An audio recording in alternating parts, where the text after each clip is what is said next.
پاکستان میں نہری پانی کی کمی ایک سنگین مسئلہ بنتا جا رہا ہے، جس کے زرعی شعبے پر کئی منفی اثرات مرتب ہو رہے ہیں، جہاں پر ہم اہم نکات بیان کریں گے، یعنی فصلوں کی پیداوار میں کمی۔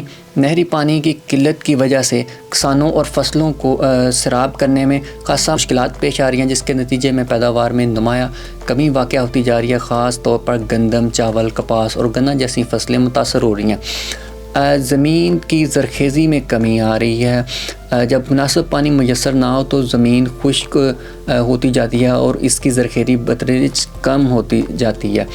لمبے عرصے تک زمین ناقابل کاشت رہتی ہے تو پھر یہ بنجر ہو جاتی ہے۔ ٹیوب ویل پر انحصار کرنا پڑ رہا ہے۔ زیر زمین پانی کی سطح میں کمی، نہری پانی کی کمی کی صورتحال سے نمٹنے کے لیے ٹیوب ویل استعمال کرنا پڑتا ہے۔ اس سے نہ صرف بجلی یا ڈیزل کے اخراجات پیدا ہوتے ہیں، بلکہ زیر زمین پانی کی سطح بہت جلد کم نیچے ہوتی جاتی ہے۔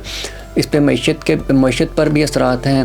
پیداوار میں کمی سے کسانوں کی آمدنی متاثر ہو رہی ہے، جس سے دیہی معیشت کمزور ہوتی جا رہی ہے اور غربت میں اضافہ ہو رہا ہے۔ اس کے علاوہ اس کے ماحولیاتی بھی اثرات ہیں۔ پانی کی کمی کی وجہ سے مٹی کا کٹاؤ، صحرائی ماحولیاتی عدم توازن جیسے مسائل پیدا ہو رہے ہیں۔